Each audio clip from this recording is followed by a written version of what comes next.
First of all मैं आप सबको बताता चलूं कि मेरा नाम रिजवान हैदर है और मैं 2 अक्टूबर 2025 को as a international student UK में आया हूं और अल्हम्दुलिल्लाह मुझे जॉब भी मिल गई है विद इन 1 मंथ। आप सबको भी मिल सकती है।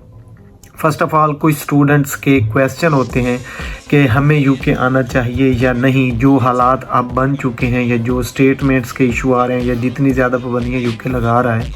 सो मैं आपको कहूँगा जी हाँ बिल्कुल आपको आना चाहिए। इसका ये मकसद नहीं, बहुत सारे लोग आपको डीमोटिवेट करेंगे लाइक मी कि मुझे अभी पहुँचे हुए 3 दिन हुए तो थे और मुझे एक बंदे ने इतना डीमोटिवेट किया कि मैं एक किस्म से दीवारों में सर मारने वाला हुआ था कि यार ये मैंने क्या कर दिया, मैं अब फीसें कैसी पूरी करूँगा। और मैं बैचलर का स्टूडेंट हूँ, मैं इंजीनियरिंग का स्टूडेंट हूँ।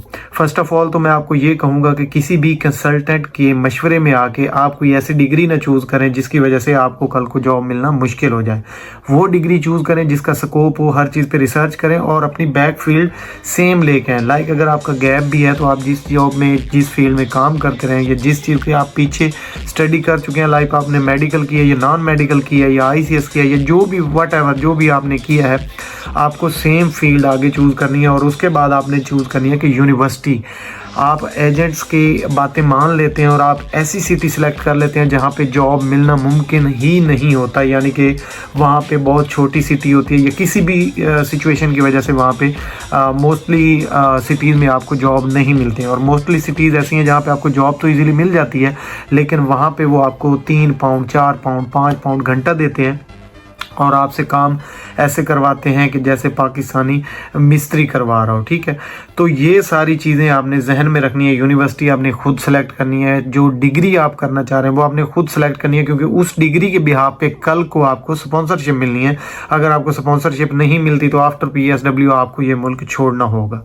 ठीक है, ये सारी चीज़ें जहन में रखनी है। उसके बाद डिग्री खुद चूज़ कर ली, कंट्री आपने खुद चूज़ कर ली यूके, उसके बाद यूनिवर्सिटी आपने खुद चूज़ कर ली, सिटी आपने खुद देख लेनी है। आजकल नॉर्मल सी बात है कि आजकल चैट GPT के दौर है, आप चैट GPT से कुछ भी पूछ सकते हैं और वो हर बात का आपको answer A to Z perfect देती है। उसके बाद बात आ जाती है जॉब की, तो भाई सीधी सी बात है, पहले धक्के खाने पड़ते हैं, आपको वेयर हाउसेज में जॉब करनी पड़ती है, या आप प्लेटें वाश करनी पड़ती हैं, या गाड़ियाँ वाश करनी पड़ती हैं, या स्ट्रीट्स का काम मिलता है कि गलियाँ साफ़ करनी होती हैं, कूड़ा क्रिकेट उठाना होता है। जैसे पाकिस्तान में LWMC है या FWMC है, सफाई वाली कंपनी है। इस तरह की कंपनीज़ हैं बहुत सारी जिनमें जॉब मिल जाती है। उसके बाद कुछ लोगों का क्वेश्चन होता है कि हमें सिक्योरिटी बैज लेना चाहिए या नहीं। तो मैं कहूँगा कि अगर आपके पास टाइम है तो आप सिक्योरिटी कोर्स करें और बैज लेना चाहिए, क्योंकि वो भी एक अच्छी चीज़ है। अगर आप वो कर लेते हैं तो वो भी बहुत अच्छी चीज़ है। लेकिन सिक्योरिटी की जॉब के लिए या किसी भी जॉब के लिए आपके पास गाड़ी होना लाजमी है। यहाँ पे अगर आपके पास गाड़ी नहीं है तो आपको जॉब नहीं मिलेगी। एक चीज़ ये ध्यान में रखें। दूसरी चीज़ कि अगर आप पाकिस्तान से आ रहे हैं, आपको ड्राइविंग नहीं आती, तो आप एक चीज़ ध्यान में रख लें कि आप ड्राइविंग सीखें और अपना इंटरनेशनल लाइसेंस लेके आएँ, क्योंकि जिस दिन आप अराइव होंगे उसके बाद आपके पास 1 ईयर का टाइम होगा, आप उस लाइसेंस पे गाड़ी चला सकते हैं, ताकि आप जब तक स्टेबल होंगे, यहाँ का लाइसेंस बनवाएंगे, अप्लाई करेंगे, थ्योरी टेस्ट देंगे, फिजिकल टेस्ट देंगे, सो उस तक आपके पास इंटरनेशनल लाइसेंस होगा और आप कहीं भी जॉब कर पाएंगे। मेरा भाई आते साथ ही NI अप्लाई करें और अपनी जॉब्स इंडीड पे अप्लाई करना शुरू कर दें। कहीं ना कहीं से आपको जॉब मिल ही जाएगी। अदरवाइज़ आजकल ये कहा जाता है कि रेफरेंसेस बहुत ज़रूरी हैं। सो वो एक बिल्कुल बात ठीक है। मुझे भी एक जॉब ऐसी ही मिली। मैं उस बंदे को कहूँगा कि वो एक फरिश्ता था जो मुझे बाज़ार में मिलता है। मैं जॉब ढूंढने के लिए गया और वहाँ पे उसकी और मेरी सलाम दुआ हुई। वो भाई भी पाकिस्तानी थे, तो मैंने उनसे ऐसे ही कह दिया कि यार कोई जॉब ही दिलवा दे, तो उन्होंने वेयर हाउस में मुझे NI की जॉब दिलवा दी। सो आपका फर्स्ट स्टेप होता है, जो चीज़ें आपके क्लियर होनी चाहिए, आपके पास ड्राइविंग लाइसेंस होना चाहिए, आपके पास कम से कम 2 से 3 मंथ का बैकअप प्लान होना चाहिए। मीन्स मैं जब आया था मेरे पास 3 मंथ के पैसे थे, लेकिन वो मेरे 1 ही मंथ में लग गया। रीज़न ये था, यहाँ पे अकामोडेशन महंगी मिलती है। दूसरी चीज़, यहाँ पे सिक्योरिटी देनी पड़ती है। 1 मंथ का एडवांस जो किराया होता है वो देना पड़ता है।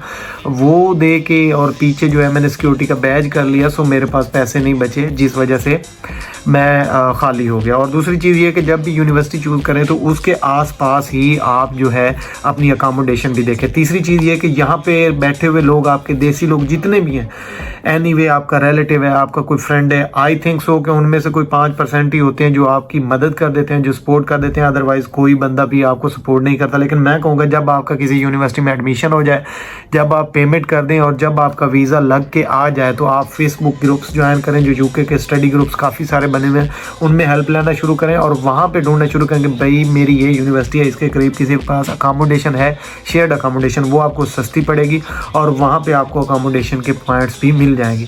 आज के लिए इतना ही, बहुत जल्द मिलेंगे नेक्स्ट एपिसोड में, नेक्स्ट वीडियो में। आपके जो भी क्वेश्चन एंड क्यूरीज हों आप कमेंट करते जाएं, मैं उन पे आपको वीडियोस बना के मैं आपको उन सारी चीज़ों के आंसर देता जाऊंगा। जॉब फाइंड करने का तरीका आसान मैंने इंडीड आपको बता दिया, इसके अलावा रेफरेंसेस होते हैं और जो भी चीज़ें होंगी आप कमेंट करेंगे, मैं आपको रिस्पॉन्स करता जाऊँगा। अपना बहुत ज़्यादा ख्याल रखिए, अब मिलते हैं नेक्स्ट एपिसोड में। अल्लाह हाफिज़।